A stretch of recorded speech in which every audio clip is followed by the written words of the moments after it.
Hello, everyone. Welcome to Talking Tunes, our second ever podcast. I'm here with, Morgan. Josefa. and I'm just more fan art, I guess. Thanks. um, we're going to be talking about a movie called Rapcity.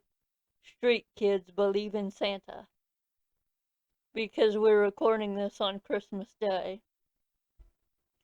So, this is a CG movie, and it is horrible. And who does this CG movie? Wolf Tracer Studios. And how can our viewers find this? It's on YouTube. The entire movie is on there for free. It's just 40 minutes long. It only aired on TV once because it is so terrible. I am not kidding. All right, so how are we going to start this? Are we just going to go scene by scene and leave notes, or are we just going to talk about our experiences? We're just gonna describe the movie and talk about what we felt during different scenes and describe what we think about them. Hi, this is Josefa. I would like to say that I felt a lot of pain. My ears felt like they was going to burst. I needed a drink. Now I need a Xanax because this is just like, oh my gosh, give me a gun, right? I'm going to shoot myself. I appreciate the honesty on that. I actually was taking notes, and the very first note I put was the rapping is terrible. What about you? That's what I was going to My candy over there. Okay. Yes. This is Josefa again. Yes, Morgan, that's what I was gonna say a while ago.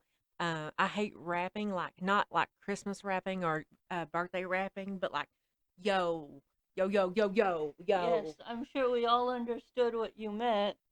And this isn't going to be edited, so I might just say what I was talking about a while ago when I asked if my candy was over there. My dog jumped in my chair and I didn't want her to eat chocolate. Um, okay. But this movie is very gross looking.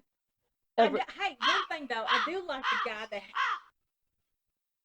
I do like the guy with that looks. Excuse me, this is Josefa again. Um, I do like the guy that looks like he has dirty hair stuck to his head and it's blue. I think she's talking about the emo Surfer guy. guy. Was he an emo guy or a surfer guy? He talked about wanting waves instead of ice. So I think he was a surfer emo. Maybe he was just full of drugs. It's really hard to get any kind of actual like character traits But out of this because the story itself was very but unclear dude, the also. way he was talking, like dude, like surfs up, dude. So I'm guessing like he was a surfer dude. All right, who is your favorite character? None of them. They are all terrible. If you had to pick one that you thought was your favorite, what would it be? The snowflake. The grandmother, because she spoke in gibberish, so she was the most entertaining Oh thing. my gosh, that was so friggin' hilarious. OMG. Like, seriously? That was so funny. I thought she was making fun of somebody.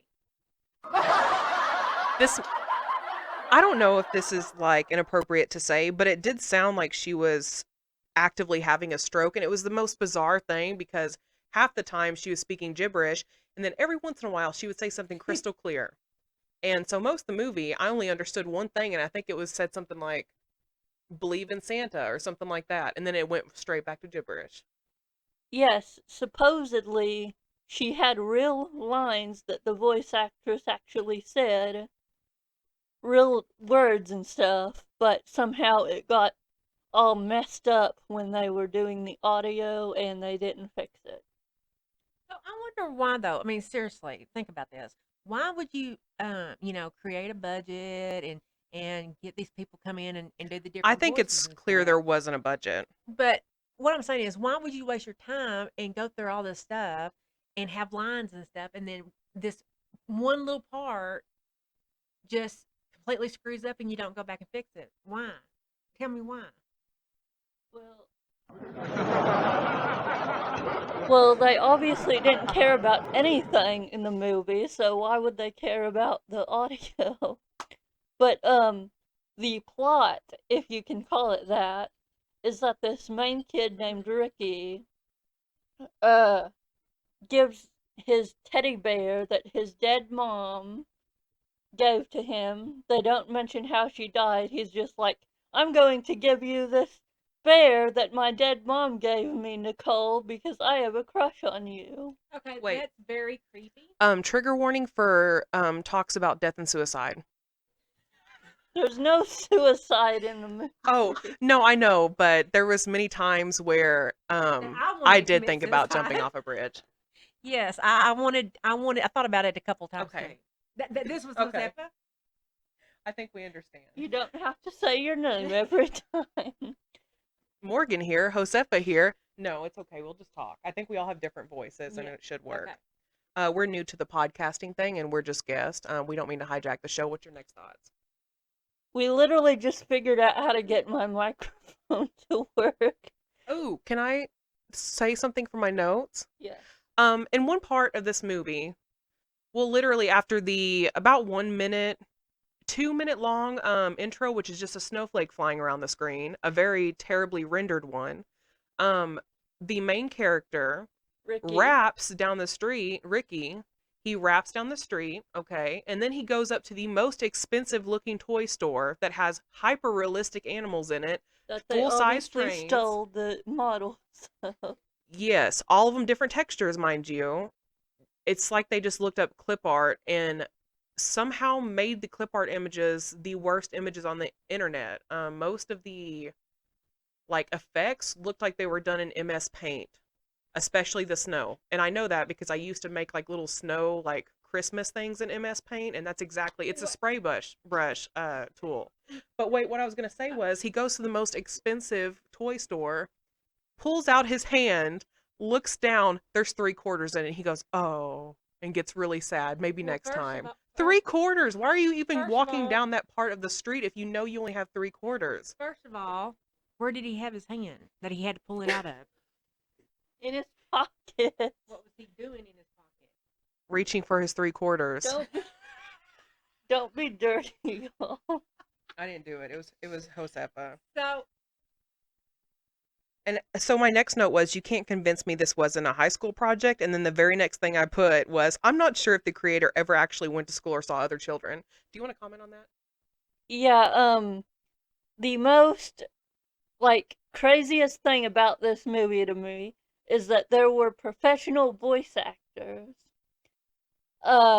Nancy Cartwright, who did the voice of both Nelson and, Bart, and also Rufus from Kim Possible, wow. was the bully kid and was just using the Nelson Muntz voice. And then the two girls were voiced by Ariel and Belle. I don't know their real names.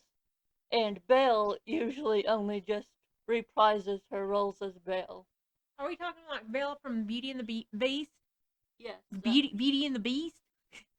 And Ariel from Little Mermaid? Yes. And the Joker, what was his name? Mark Hamill? Yes, Mark Hamill was in here at the very end for like one scene. But the reason all of them were in here is because the guy who made the movie and all these celebrities are all Scientologists. So he was able to get them all in, and obviously they spent the entire budget on these voice actors. That raises a few more questions. But that's for another special time. Do you have anything to add? No, I just keep thinking about the scenes of the children in the classroom and how unauthentic their conversations were. It was very hard for me to keep up with because it was the most random, bizarre things I've ever heard, and this is why I said I'm not sure if this person's ever actually seen children or been around them. Oh, and as someone who is very into animation, I know they used an old animation trick here where you cover up a character's mouth and you can't see them speaking because every little action that an animated character does costs a lot of money to make. And so this one kid just had a scarf over his mouth the entire time. And the tail of the scarf was always pointing upwards, so it was defying gravity. And this kid was obsessed with a sandwich for some reason. Defying gravity was like the least of their problems because the characters would routinely walk like around corners by just walking straight and like getting farther away from the screen. I just thought that was very unnerving. And there's also a scene where they are ice skating, and this one was probably the most unnerving scene of them all because one of the children is getting dragged by the other child across the ice face down into the ice for extended periods of time, which is absolutely not something that could really happen. Yeah, the kid with the fat kid who liked his sandwich, Trigger warning for fat. his name. You really love that button, don't That's the you? only one I memorized. His name is Smithy, which is an old man's name. But Well, that old man was young at some point, so technically. yeah, but isn't it usually like a nickname that old men? Is it short for Smitherson? I don't know. I've never heard that name. If there's any Smithers, Smithers? Is it short for Smithers? That's still an old man name, but also young man because Trigger they were warning all for old born. men. But he was dragging this kid because the bully tried to steal his sandwich and grabbed onto his scarf and was pulled face down along the ice. Trigger just- warning for bully. Well, speaking of bullying, I just thought it was a little. I know this is not that serious, but it was quite unnerving that this horrible scene of abuse was going on. Everybody was laughing and having a great time, even though this child was absolutely getting drug across ice that would have actually given him ice burn all across his face in real life. But why would you even animate that? I'm not sure why they made the choices they did. Oh, and one of the girls, I remember her name is Nicole, but I don't remember which is which, so we're just gonna call them Belle and Ariel. But Belle, I think, is the crush girl. We'll just say she is. Nobody's gonna care. But she was like gonna ice skate and asked Ariel to watch her, and Ricky's like, "I'll watch you, Nicole," in a really creepy tone of voice. The whole movie had very bizarre timing instances like that. There's also another one with the two teachers, and they were having a regular conversation, but all of a sudden, I think it was the principal, all of a sudden the principal started backing up slowly, and he looked like he was terrified of the teacher, and it was just a little bizarre. Besides that, And there he was a just left the scene scene and was never in the movie again. that was really weird. And Mhm. besides that, there was a scene where that little kid that likes the sandwiches, the bully took the sandwich from him and somehow they got in a fight. The sandwich flew up in the air and then flew into the child's mouth and slowly slid down his throat. We're talking like a foot-long sandwich, and it was just very unnerving and bizarre. I mean, again, we don't see his mouth, but like it was just sticking out of the top of the scarf and just went down into it. It was weird. Trigger warning for eating disorders. Also, the teacher, she did that pose where she had her hands in fist and like put them on the side on her sides, but her hands never made contact with her sides. I don't know if y'all noticed that, but they were always just like an inch or two away from touching her sides. I thought you was going to say touching herself. And I was like, whoa. Her hands We're were going just on to a like different floating in thing the here. air. But anyway, like Ricky gives the bear to his crush, Belle, and she's like, I don't like this because it doesn't come from a store. Well, actually, how I said it was really nice compared to what she did. She was like, are you stupid or something? This is worthless. I get all my presents from a super expensive store or something like that. And then she threw the bear away. That was just rude. Are we ever clear on the ages of these children? Because some of them look like they're 18, the other ones look like they're 15. That girl especially looked like she was a teenager, and he looks like he's at least 8. Yeah, I was thinking the same thing, and no, they never mentioned anyone's ages or what grades they're in. Also, their school said striving for excellence on the sign, and they misspelled excellence. Wow. That's all I can say is wow. But after she throws the bear away, for some reason, Ricky is writing letters to Santa. Can I make a quick comment on that letter? Yes. The letter, it's so unnerving, their animation style. Some stuff is done subpar, terrible. Can't say good at all. Yeah, none of it was good. Others were just like really, really terrible. But this specific instance, the letter was handwritten, right? But as soon as it flies away, you can tell that it's just like a generic type, like type font on it. Like it wasn't handwritten. I don't know why they couldn't have just like made it look handwritten like a child wrote it. The credits at the very beginning were in Comic Sans. That's the worst font to ever exist. You want to comment on that? Actually, the best part of the movie for me was the ending. She did not watch the ending. Oh wait, sorry, hold on. And I did like, I really thought that the little snowflake that was flying at the beginning of the movie, I thought that was very relaxing because it just kind of floated around for like 10 minutes of the whole movie. And there was a random snowman who the model was obviously stolen because it looked better than everything else in the movie. This goes back to my clip art theory where I actually think they just looked up any type of clip art image they could, found the worst one, and put it in there. Yeah, I totally agree. But I don't understand. This is Josefa, by the way. I don't understand. Why would you go to the trouble of getting, celebrities to do these parts and then for it to turn out like poop? I mean, can you explain that? Why go to all the trouble? Well, it wasn't really trouble for him because they're all Scientologists. Yeah, It was just more like a favor they did for him. It's not like they wanted. Nobody would have known that they were attached to it unless they pulled it out of the unknown. Okay. This is Josefa again. Seriously, this is like imagine this. This guy goes up to one of the main Scientologist people, which would be John Travolta, or Tom Cruise. Can you imagine him going up to them saying, "Can you do this small part in this little animated movie that I'm doing?" Can you imagine?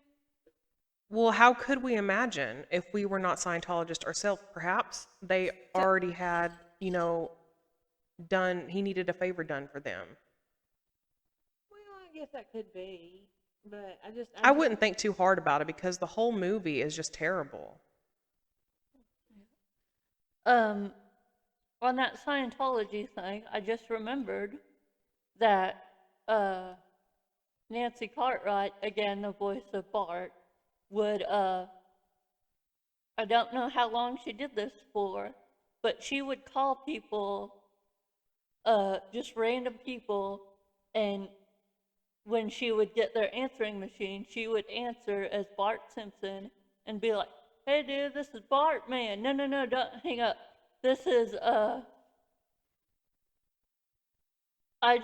this is the voice actor of Bart, and I just want to tell you guys about Scientology." She really did that. I'm not making it up. Okay, well, that tells you exactly what I was thinking. These people are nuts. I want to talk about, okay, the really unnerving dancing animations. There's this might be a little out of our audience's reach. I don't know who would be listening exactly, what their age group is, but I said Grey Gardens had better dancing. Oh yeah, Because little there's Edie. one, yes, there's one Yeah. point where the main girl character starts dancing in her room. I couldn't quite remember what she was dancing about, but she had a very little Edie-esque dance, and it was really weird to Well, watch. speaking of Little Edie, which is an awesome documentary, if y'all don't have never seen it, y'all need to go watch it. I love Little Edie, and for this to be, for Little Edie to be dance performing better than this, tells you a whole bunch of about it. Does that make sense? The songs also went on for way too long.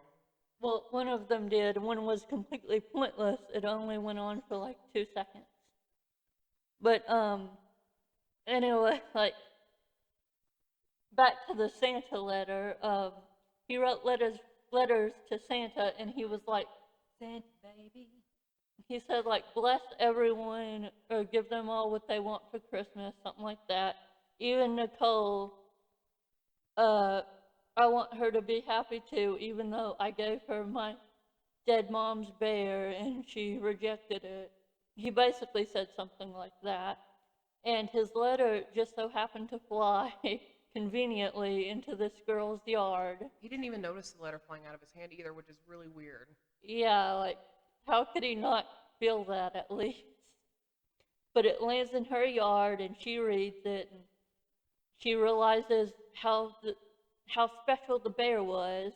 So she's like, I gotta get it back for Ricky. And so the rest of the, hold on a moment.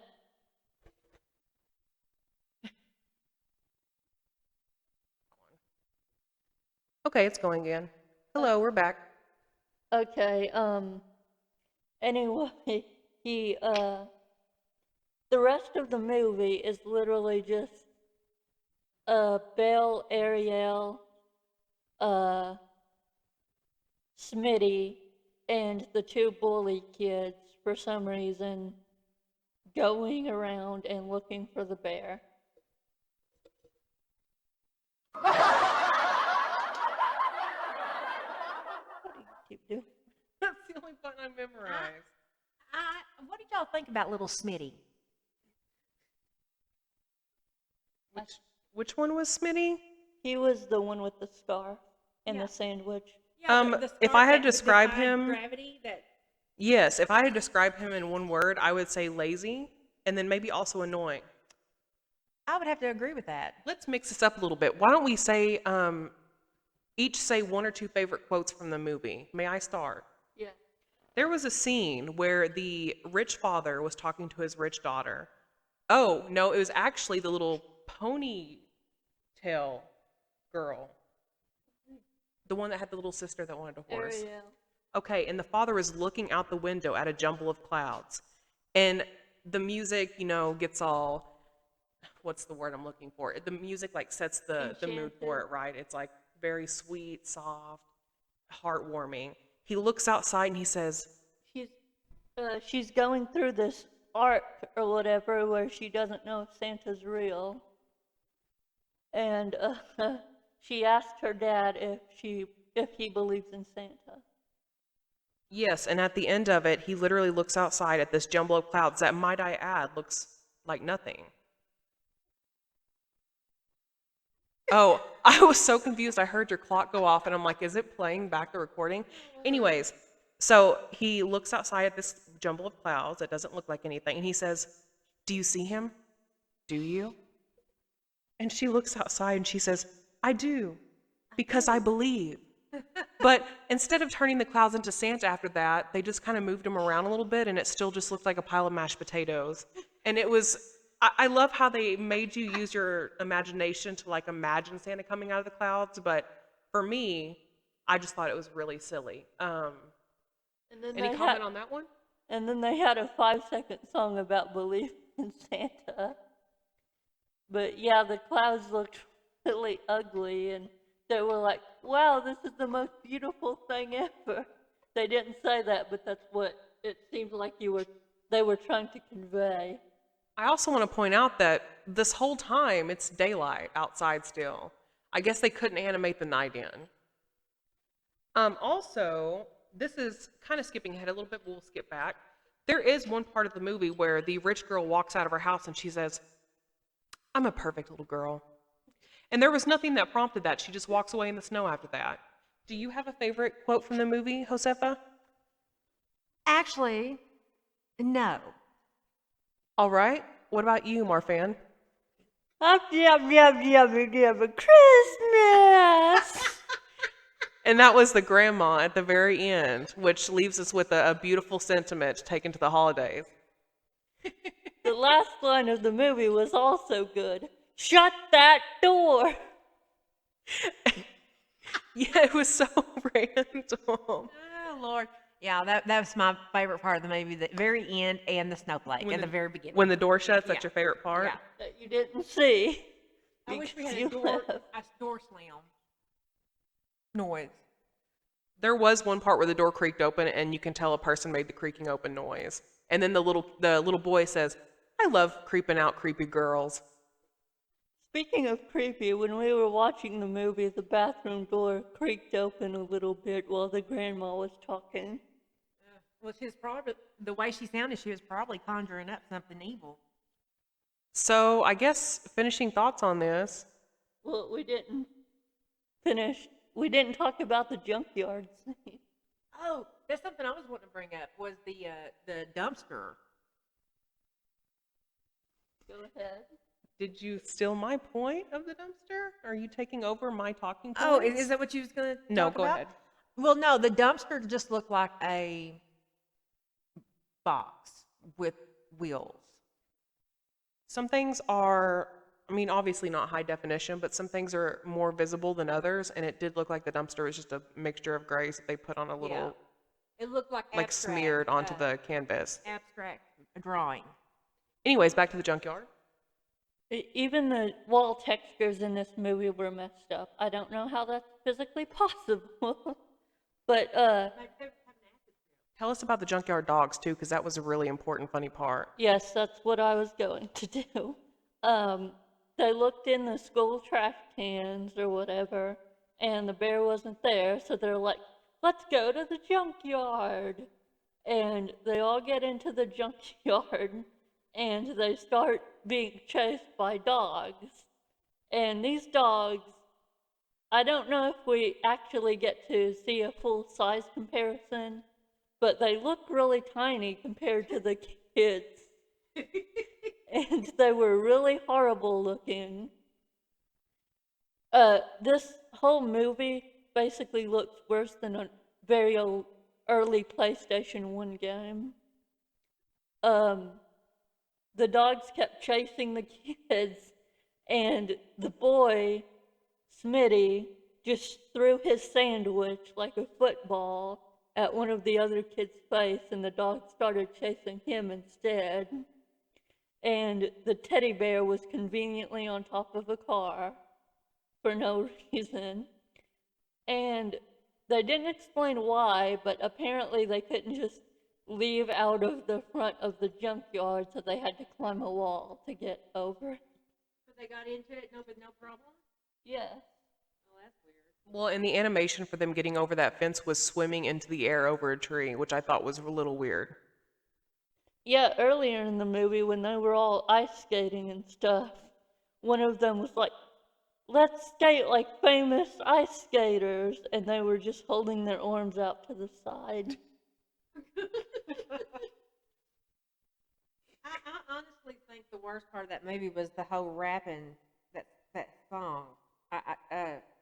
That just drove me nuts. What do you think? I mean, it was all bad. There's really not a part that's worse than the other, I don't think. Yeah, everything was really weird and crazy. But at the very end of the movie, Nicole or Belle or whatever you want to call her, goes to Ricky's house and tries to give him back the bear, but he's like, "No, I gave it to you." This bear must not have been that special to him if he's just willing to give it to a girl who threw it away. But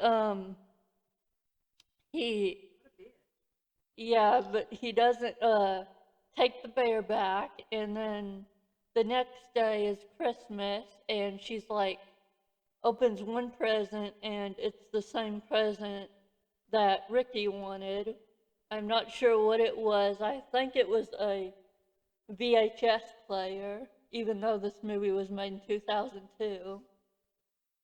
Well, I guess they were still around then. And it just said video box too, which was a little weird. There was like not that many other details on it. So honestly, it could be anything. Yes. And uh, Ariel, the girl who didn't believe in Santa, did now, and her sister got a pony, and I legitimately don't know if this was a real pony or a life-size toy. It did not move, and it was just tied to a tree, and its eye was wide open. Normally, in most movies, a animal not moving would mean it was a toy, but in this movie, we have no idea. Well, I will say that I think it's a toy just because at the very beginning, when he pulled out the 3/4 from his pocket to look longingly into the toy store, there was very realistic looking animals in it. So I'm thinking that the horse was from there. And the rich kids could afford it, but he couldn't, and he never would, apparently. Hmm. I don't think they portrayed him right. That's a whole different topic, but I thought it was very not okay. Oh, also, it wasn't Ricky's grandmother, it was his great-grandmother, and she was raising him. They never, yes, they never mention what happened to the rest of his family, so we have no idea.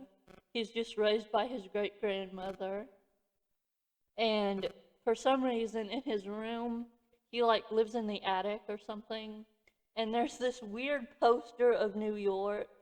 It's supposed to be on like the ceiling, but they just made it look very weird. I I really don't know how to describe it. It's almost indescribable. Some of the stuff is actually just beyond what you can say about it. It's the design choices, everything is just so bizarre. It's like you took a team of maybe 20 or more people that all had the most basic knowledge of animation and all had different ideas and programs that they were using to make said animation, and then at the very end put them all together. There's no way this could have just been one person. If it was, it's impressive in a really upsetting, sad way. Yeah, this movie like disappeared for years, and the only reason we know about it now is because someone from the Lost Media Wiki found it, or like did some research about it and found some still images, and contacted the creator, and eventually, after almost a year, they convinced the creator to send them the stuff, but instead they just put it on YouTube. So anyone can watch this horrible movie now. Hooray! Or you could just listen to this podcast so you don't have to. Yes, or you could listen to the podcast and put the movie on mute while watching it. That would honestly be more entertaining. The voice acting, even though it had famous people in it, was still really terrible. Well, if you really want to have a good diarrhea attack, I would go ahead and watch the movie. Just keep in mind that's 45 minutes of your life you won't get back, and you will be checking the time constantly throughout it because it's just that bad. It's very weird. Nothing happens in the movie, and yet it feels like a lot of stuff happens because of the weird way the characters behave. Like, it's kind of hard to follow conversations that they're having, especially in the classroom and stuff.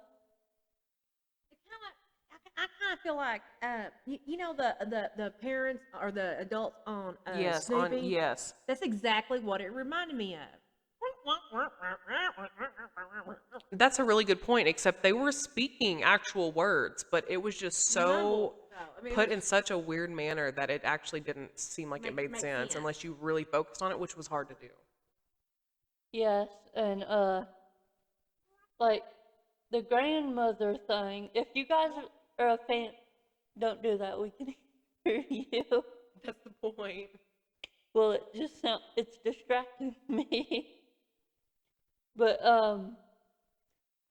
now I forgot what I was going to say. Oh yeah, if you guys are a fan of King of the Hill, you know that Boomhauer talks really fast, and unless you watch the show a lot, it's hard to understand him. And they do that with other characters in media too. But that is definitely not what they were trying to do with the grandmother. She wasn't just speaking gibberish. Like, at the very end, she spoke a full sentence. She was like, I've always believed in Santa ever since I was a little girl, and then she went right back to speaking gibberish. It is very I think it was just a way of them making fun of people that can't talk good. I think she was the most entertaining character out of the entire thing, and she got very little screen time. Is there any other closing thoughts you want to put in? Warnings, maybe? Well, I don't have any warnings, but I have just started learning how to use Blender. You can watch my live streams about that on Twitch. But I can make better characters than this, and I've never made a fully human character before. But these characters don't look human at all. They look like this takes place on some bizarre alien planet. They look like loose RuneScape characters. Yes, they look like very bad, very early PC characters. Y'all touched base on everything. I ditto. Yeah, I think that's all we got to say about this mess. Oh, well, like I said before, as far as the drawing and stuff, I do like the blue hair on that one kid. That was the best part of the whole thing. This was the first film I've seen from these people. Maybe I was overcritical, but I have a really bad feeling that all of their stuff is just as bad. There is one more thing that they made, as far as I know, but I think that's it. I doubt we'll ever watch the other one because this was just so awful. But I think that's it. Well, we'll just do something fun real fast. Why don't you say one line of something that doesn't actually matter, and I'll press the voice changer thing on the sound box and see what it does. Okay. Heidi ho, neighborinos. Oh, now say it. Listen with the chipmunk. All right, well, what a way to end it. And now we sound Do even Can you hear weirder. us? What? Can you hear what we're saying? Yes. What does it sound like? I don't know. I can't describe it. Now what does it sound like? It sounds normal. It just said theme regular. All right, well, I guess that's all we have to say. Yeah, so that's the end of this podcast. Thank you guys for listening. My sister and I are going to try and make more of these. That would be Josefa. That's me. And I'm an occasional guest. Morgan, you can call me whatever, though. We are going to try and record some of these weekly. I don't know when I'll be able to upload them, though. I've also been doing this is the podcast. I've also been doing live streams, and I have just random YouTube stuff that you guys can watch. Would any of y'all like to plug anything? Do you have a shameless self-plug, Josefa? No, I'm fine. I don't have any kind of social media that I'm really active on. Okay, then. Not yet. Well, that's it for us then. Be kind to everyone. Cartoons aren't just for kids. Howdy-ho, neighbor. And we'll see you.